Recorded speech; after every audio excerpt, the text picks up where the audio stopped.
ونستغفره ونعوذ بالله من شرور أنفسنا ومن سيئات أعمالنا من يهد الله فلا مضل له ومن يضلله فلا هادي له ونشهد أن لا إله إلا الله وحده لا شريك له وأشهد أن سيدنا وسندنا ومولانا محمدا عبده ورسوله الذي أرسله بالحق بشيرا ونذيرا وداعيا إلى الله بإذنه وسراجا منيرا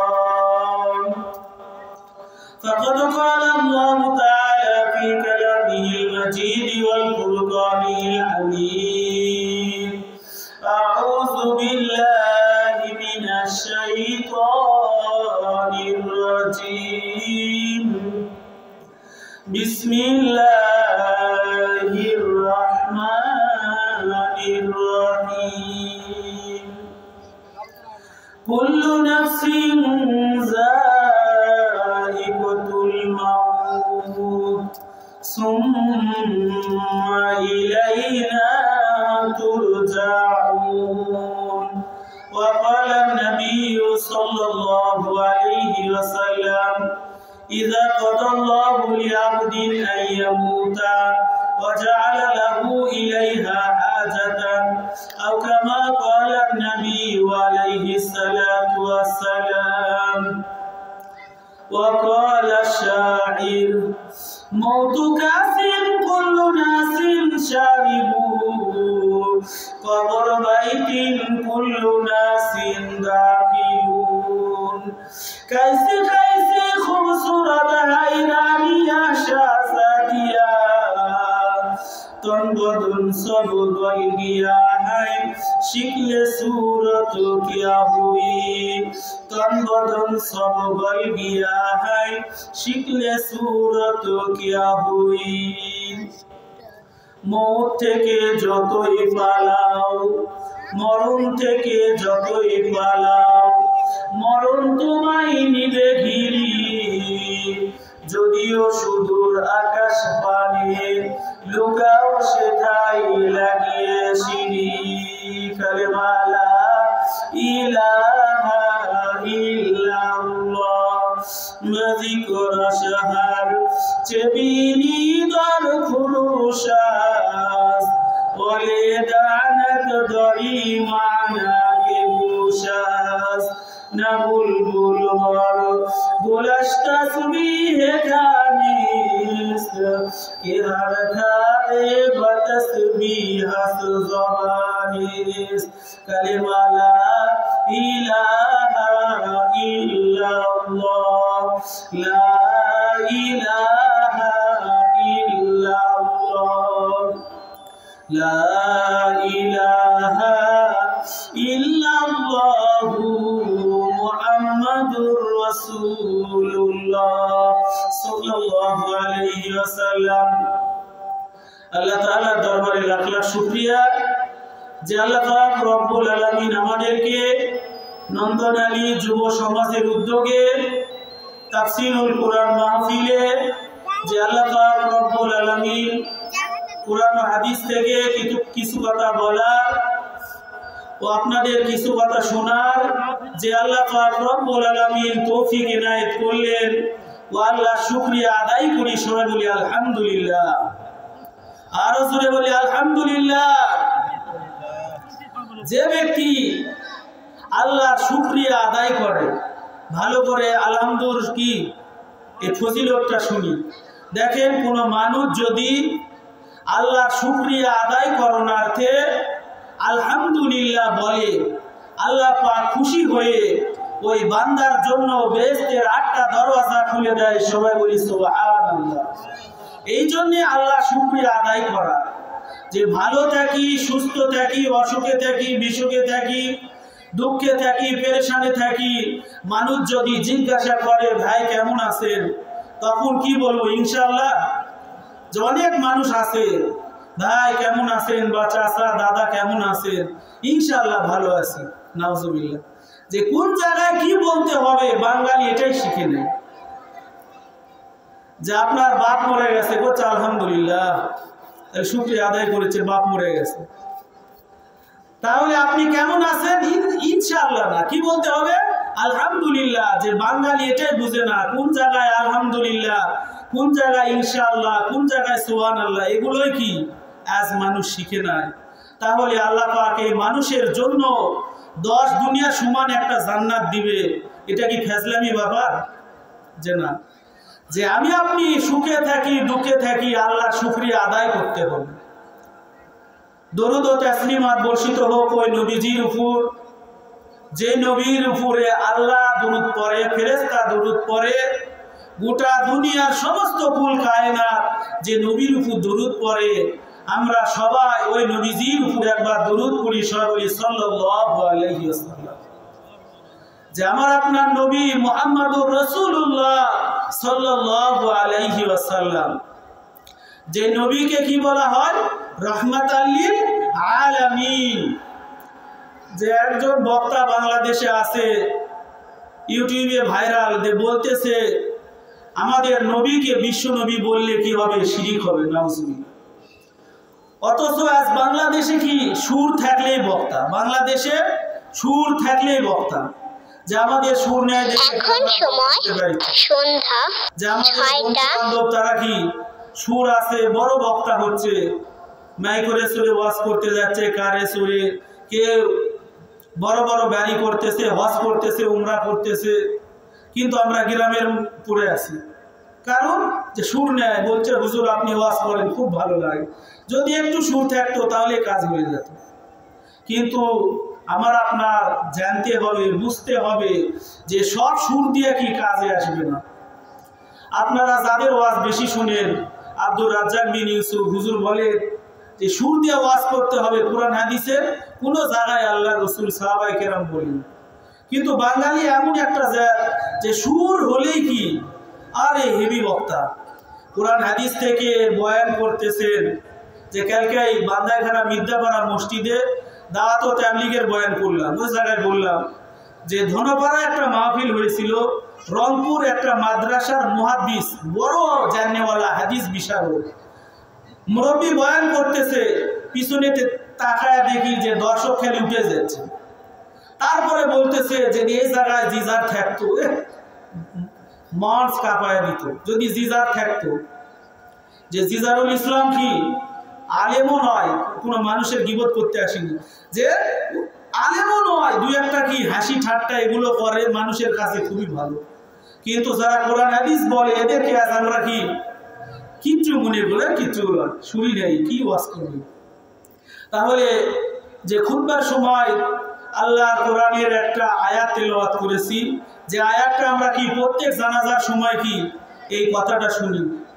কোরআন শরীফের 3 জায়গায় কি এই আয়াত আছে, কুল্লু নাফসিন যায়িকাতুল মাউত, সূরা আল ইমরান, সূরা আম্বিয়া, সূরা আনকাবুত।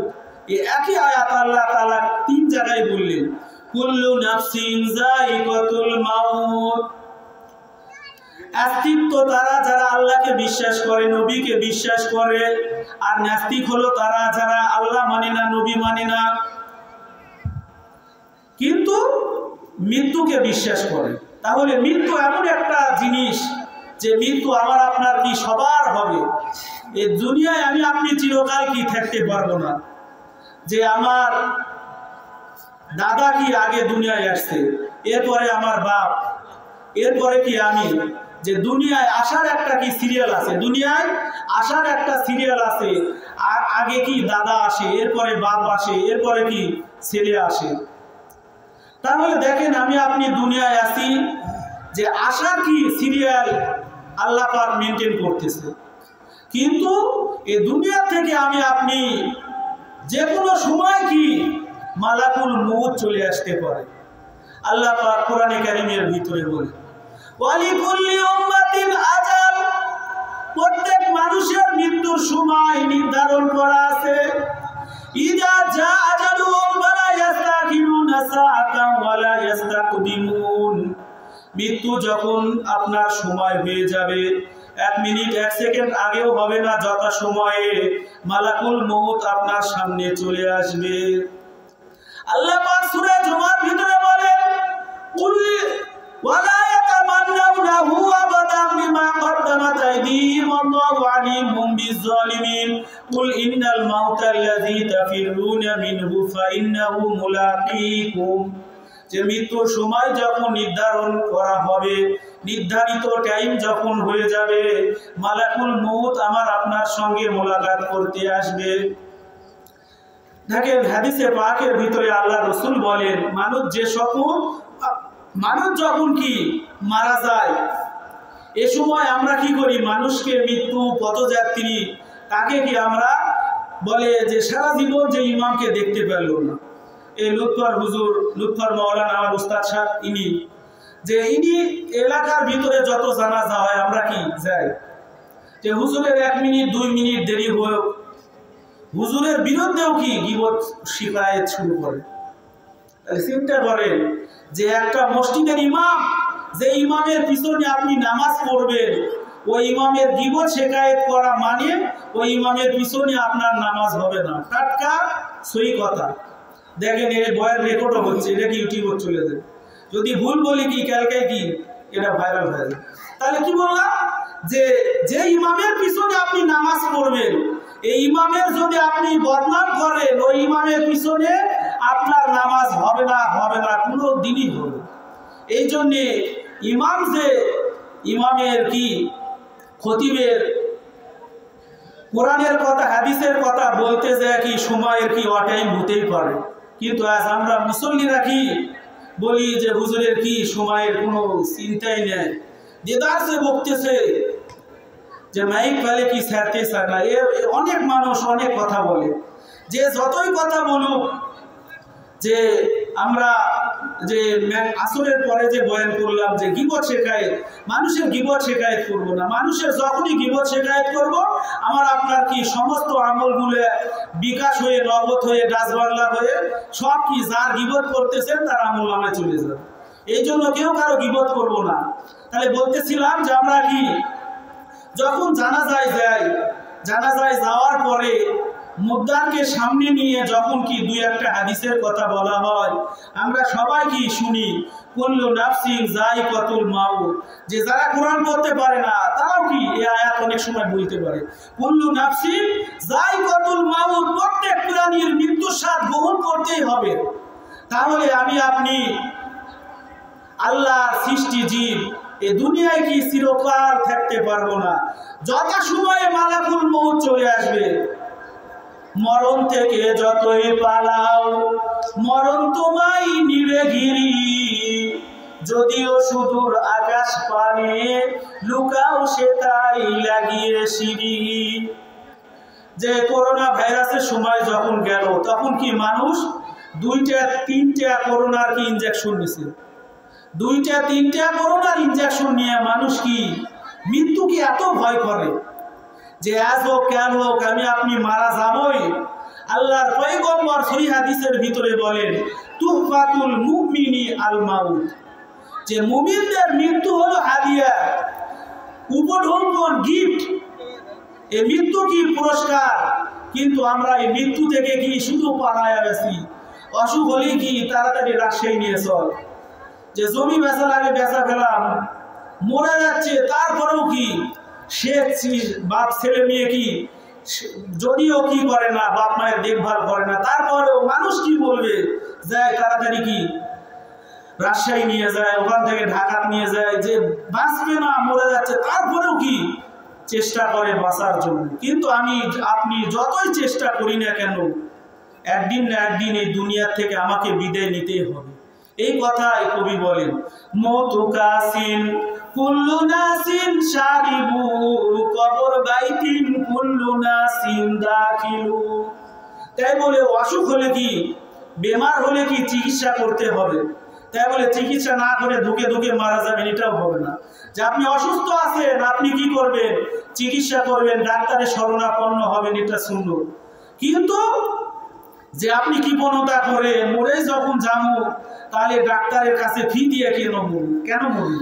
অনেক মানুষ আছে যে কি এমন কৃপণ ডাক্তারের কাছেও যেতে চায় না। ডাক্তারের কাছে গেছে, ডাক্তার জিজ্ঞাসা করেছে আপনার কি রোগ, আপনার কি রোগ, খালি ধ্যান দেওয়া আছে আপনার কি রোগ। তো বলছে ডাক্তার 300 টাকা 500 টাকা দিয়ে ভিজিট দিয়ে কি তোর চেম্বারে ঢুকছি, আমার যদি কথা বলাই লাগে 500 টাকা 300 টাকা তুই কৃষক দিন, তাহলে ডাক্তারের কাছে যে মুখ খুলতেছি না। কারণ এত আলসে আছে, মুখ খুলে ওষুধের কথা বলবে, চিকিৎসার কথা বলবে, সে টাকা হিসাব করতেছে। 300 টাকা 500 টাকা ভিজিট দিয়ে তোর কাছে আসলো, আবার কি তোর কাছে আবার কথা বলা লাগবে?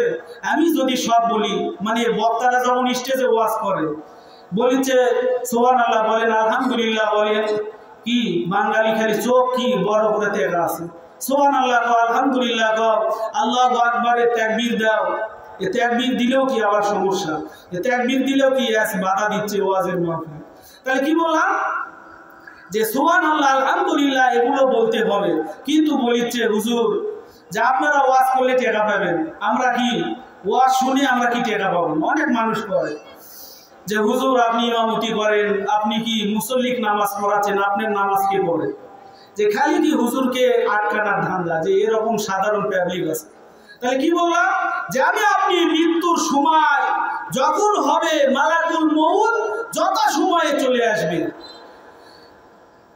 আজরাইল আলাইহিস সালাম যখন জান কবজ করতে আসে, যদি লোকটা নেককার হয় 70,000 ফেরেশতা নিয়ে মালাকুল মউত জিবরাইল চলে আসে। মালাকুল মউত জিবরাইল, মালাকুল মউত আজরাইল চলে আসে। আসার পরে মুমূর্ষু ব্যক্তিকে কি করে? সালাম করে, আসসালামু আলাইকুম। আর একটা কথা বলি যে বাংলাদেশে এখন একটা নতুন দল বাইর হয়েছে। আমরা জানি যে আহলে হাদিস নামে একটা দল কি আছে, কিন্তু বর্তমানে নতুন একটা দল কি এ বাংলাদেশে আবির্ভাব হয়েছে। এই দলের নাম হলো আহলে কোরআন। আহলে কোরআন, এ মেরার মাহফিলে বললাম যে আহলে কোরআন এই দলটা, এরা হাদিস বলতে কিছু নেই, দুনিয়ার কোনো হাদিস চলবে না, ডাইরেক্ট কোরআন থেকে বলো। যে এরা কি নতুন একটা সালামের আবিষ্কার করছে। আজকে জুমার সময় মসজিদে বললাম যে আদম আলাইহিস সালাম জান্নাতে যখন আল্লাহ তার ভিতরে রূহ দিলেন, আলহামদুলিল্লাহ বললেন, এরপরে ফেরেশতার সামনে যায় ফেরেশতাকে সালাম দিলেন। এটি সহিহ বুখারী মুসলিমের হাদিসে আছে। তাহলে আল্লাহ সালাম শিখিয়ে দিলেন, আসসালামু আলাইকুম। আর আহলে কোরআন একটা দল বর্তমানে আছে বাংলাদেশে, এরা কি বলে? সালামুন আলাইকুম। কি নতুন সালাম, সালামুন আলাইকুম। এ সালাম কোথায় পেলেন? তখন বলতেছে হুজুর আপনারা কোরআন পড়েন না, কোরআনেই তো আছে সালামুন আলাইকুম তিবতুম ফাদখুলুহা খালিদিন, যে আল্লাহ জান্নাতীদেরকে জান্নাতে সালাম দিবে, সালামুন আলাইকুম।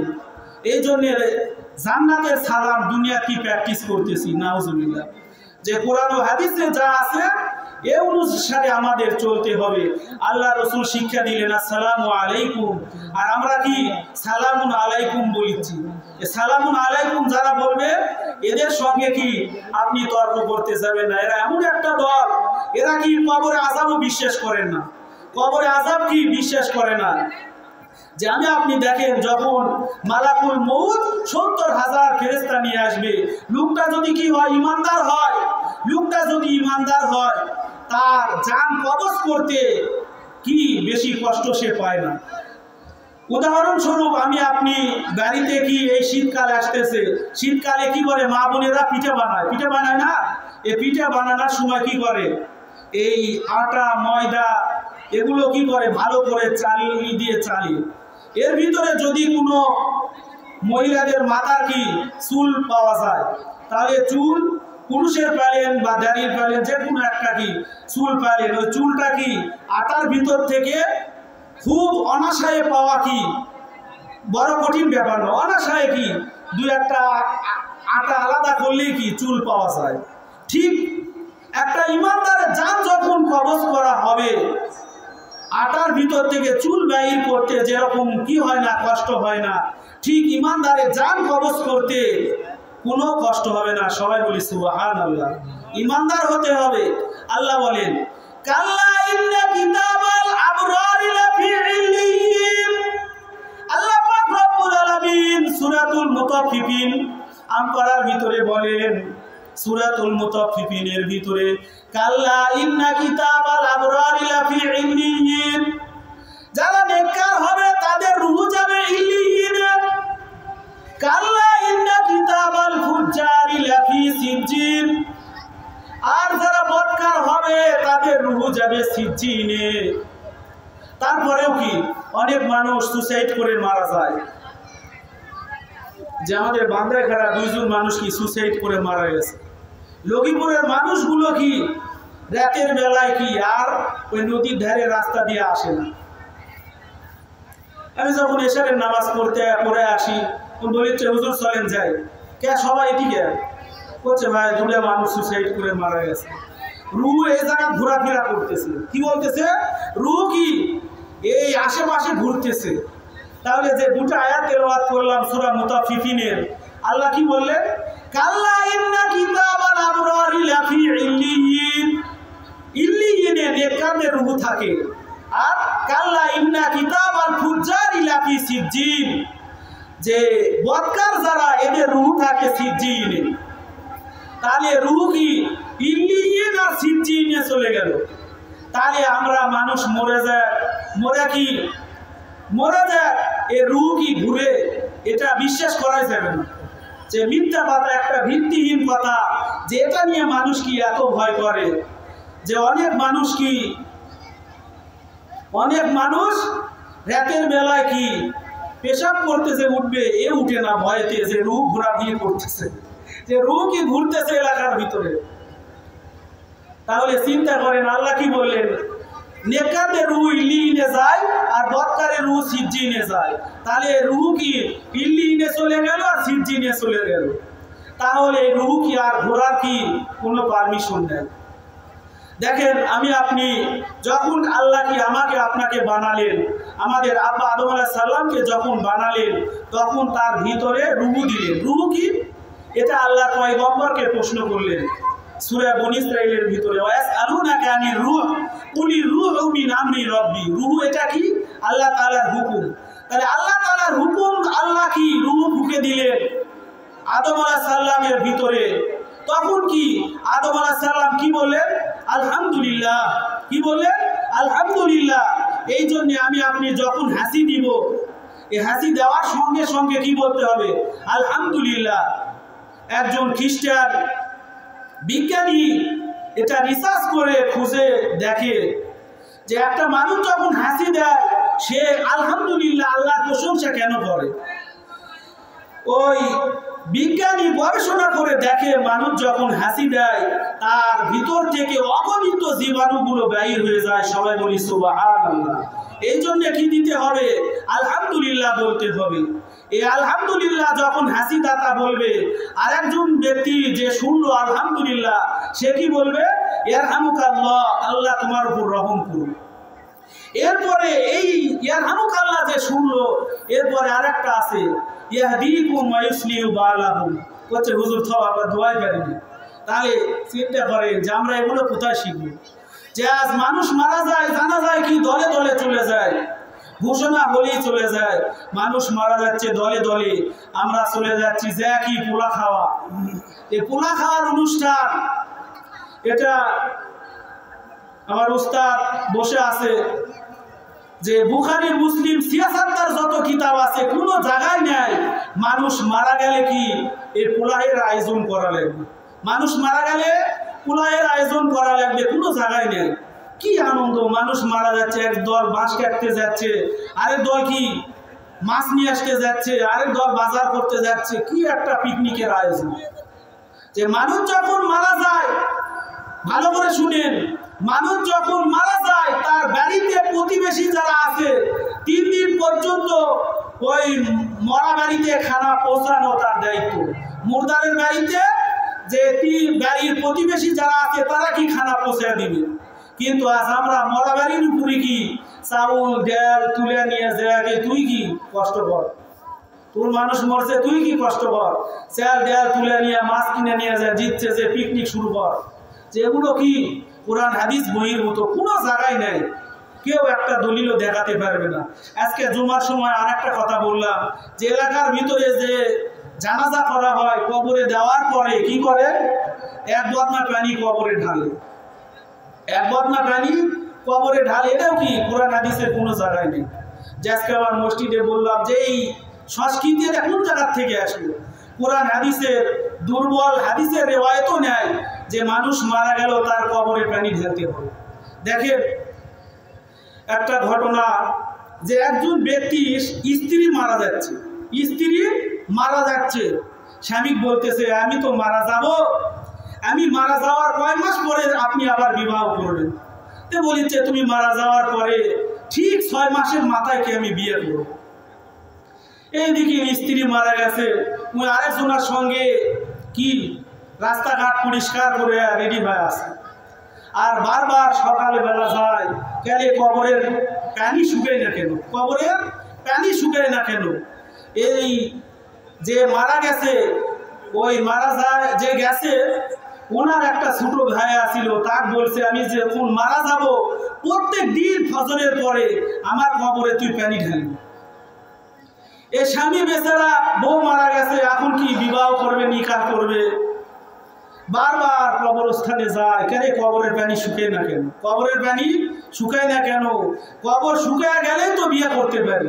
কিন্তু বউ কি সেই বুদ্ধি, মরার পরেও স্বামীকে জ্বালাইতেছে, যে একজন রেডি করে গেছে যে আমার স্বামী যেন 6 মাস কে বছরের পর বছর যেন বিয়ে করতে যেন না পারে, কি কবরে একজন পানি ঢেলা দিয়ে দিয়েছে।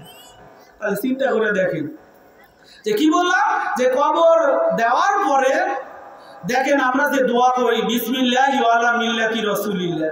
আজকে এটা আমার মসজিদেও আলোচনা করলাম যে দেখেন আমরা যখন বিসমিল্লাহি ওয়ালা মিল্লাতি রাসূলিল্লাহ বলে কি কবর দেওয়া হয়, তখন এই দোয়ার অর্থ কি, আল্লাহর নামে নবীর দলে রেখে আসলাম, আল্লাহর নামে নবীর দলে রেখে আসলাম। তাহলে যে ব্যক্তি ইসলাম মানল না, আল্লাহর জমিনে আল্লাহর দ্বীনকে বাস্তবায়ন করার চেষ্টাই করলো না, এই ব্যক্তি যখন মারা গেল আল্লাহর হুকুম আহকাম মানল না। আল্লাহ কি বলে, ইন্নাল্লাযীনা ক্বালু রাব্বুনাল্লাহ সুম্মা ইসতাকামু ফালা খাউফুন আলাইহিম ওয়ালা হুম ইয়াহজানুন। আল্লাহ বলেন নিশ্চয় যারা বলবে আমার রব আল্লাহ, সুম্মা ইসতাকামু এর উপরে অটল অবিচল থাকবে, ফালা খাউফুন আলাইহিম ওয়ালা হুম ইয়াহজানুন, এদের কোনো ভয় নাই, কোনো পেরেশান নাই। তাহলে আল্লাহকে রব হিসেবে মানতে হবে। কিন্তু আজ আমরা আল্লাহকে রব হিসেবে মানি, কিন্তু আমি আপনি আল্লাহর যে হুকুমত আছে, আল্লাহর জমিনে আল্লাহর হুকুমত বাস্তবায়ন করার যে একটা কথা বললেই কি মানুষ রাজনীতির গন্ধ পায়।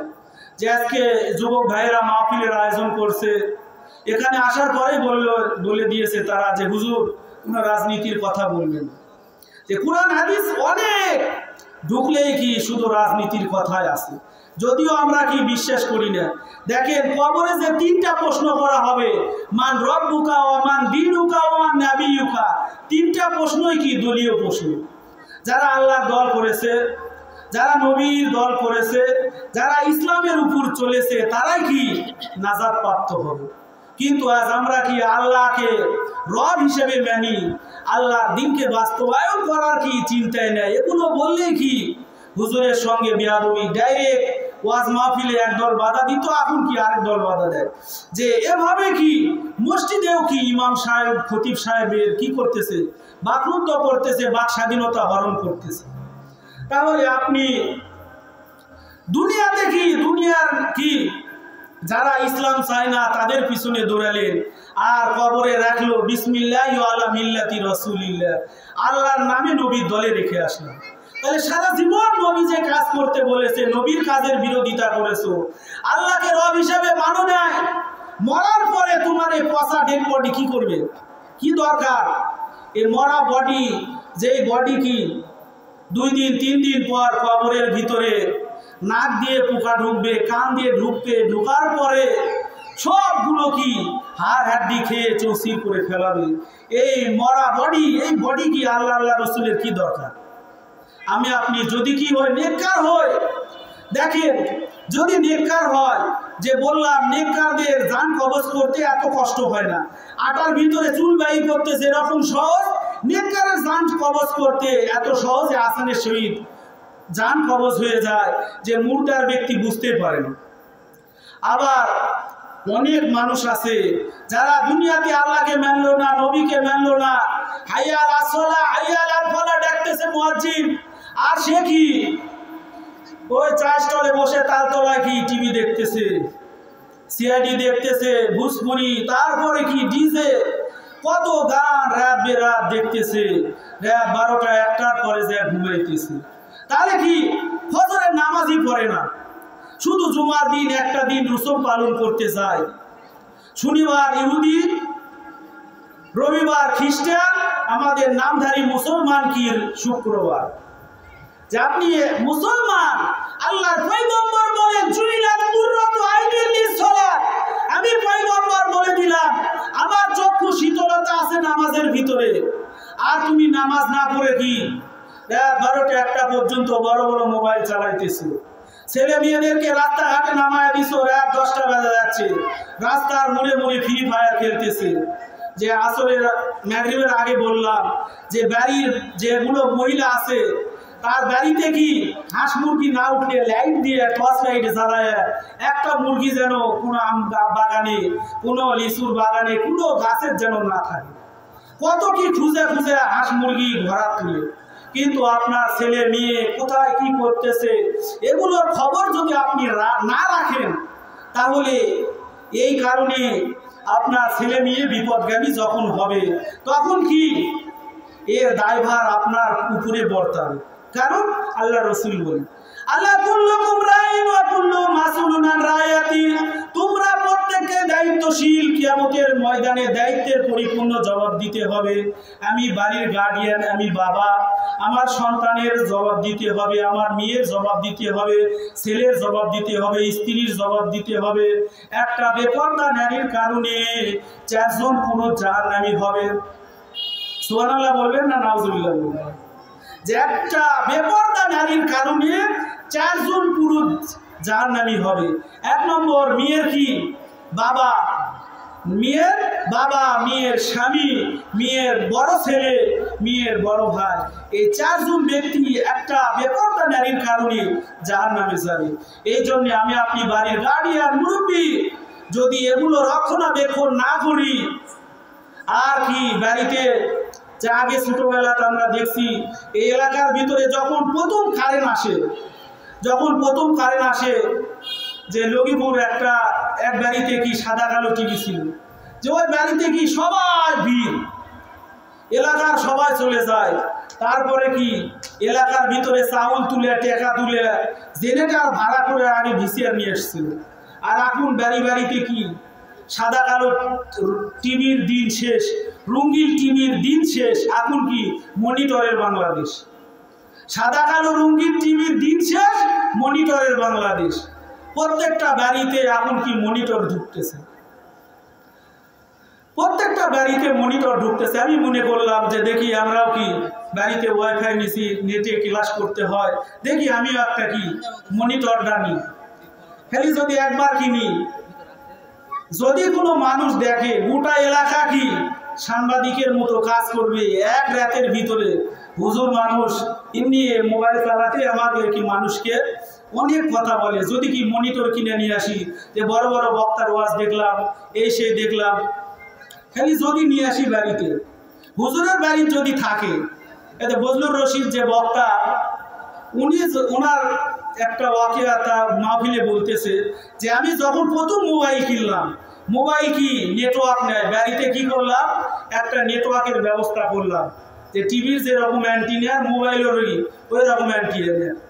তো বলতেছে পরের দিন 13তলা গোয়েন্দার আমার কি মসজিদের যে ফতুয়া দিচ্ছে, কিয়ামত হয়ে গেছে, কিয়ামত হয়ে গেছে, কি আছে বলছে হুজুরের বাড়ির কি অ্যান্টিনার দিকে আসেনি, হুজুরের বাড়ির টিভি, এই হুজুরের পিছনে নামাজই হবে না। দেখেন বগুড়া পালসা, আমাদের বগুড়া যে বাসা আছে ওই জায়গায় একটা মসজিদের ইমামের বাড়িতে কি টিভি, সব মুসল্লি খেপে গেছে। এই ইমামের পিছনে নামাজ হবে না, ফতোয়া দিচ্ছে এই ইমামের পিছনে নামাজ হবে না। এখন ইমাম সাহেব বলতেছে দেখেন দাঁড়ান, ঠান্ডা মাথায় বসেন। বলিচ্ছে কতজন মানুষের বাড়ির টিভি আছে, মুসল্লির ভিতরে সবাই হাত তুলেন। মসজিদের কি 3 ভাগের 3.5 ভাগের বাড়িতেই টিভি, 5-6 জনের বাড়ির টিভি নেয়। তখন ইমাম সাহেব বললেন যার বাড়িতে টিভি নেয় সবগুলো হাত ধরে মসজিদ থেকে বাড়ি করে দাও। টিভিওয়ালা ইমামের পিছনে টিভিওয়ালা মুসল্লির নামাজ 1000 বার জায়েজ। ইমাম ফতোয়া দিয়ে দিল, কি দিল? যে টিভিওয়ালা ইমামের পিছনে টিভিওয়ালা মুক্তাদির নামাজ 1000 বার জায়েজ, যার বাড়ি টিভি নেয় বাইর করে দেয় মসজিদ থেকে, উঠে যাবে। বাসার কায়দা নেয় যে এত কি আজ সমাজের ভিতরে যে হুজুরদের ভিতরে যে কি কে কাক গেলাইতেছে, কে হানাফি, কে আহলে হাদিস, কে কি সুন্নি, কে ওয়াহাবি, যে কি মোবাইল খুললে কি এত অবস্থা যে সাধারণ মানুষগুলো কি কোথায় চলে যাবে।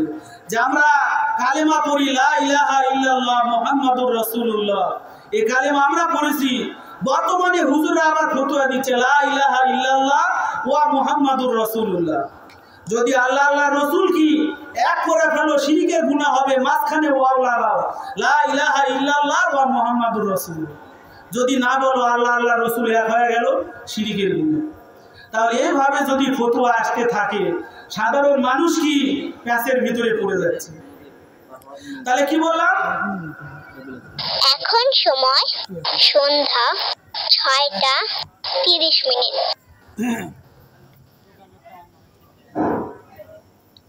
আসসালামু আলাইকুম ওয়া রাহমাতুল্লাহ। সম্মানিত মেরিয়া গ্রামবাসীকে বলা হচ্ছে, সম্মানিত মেরিয়া গ্রামের ভাই ও বোনদেরকে জানানো হচ্ছে আজকের এই তাফসীরুল কোরআন মাহফিল নন্দনালীতে আসার জন্য নদীতে নৌকার ব্যবস্থা করা হয়েছে। পাড়ের ঘাটে আপনারা নৌকা পাবেন, নৌকা মজুদ আছে। মেরিয়া গ্রামের ভাই বোনেরা আপনারা চিন্তা ভাবনা করবেন না কিভাবে আসবো কিভাবে যাব। নদীতে পাড়ের ঘাটে নৌকা আছে পার করার জন্য। আপনারা এই নৌকা থেকে পার হয়ে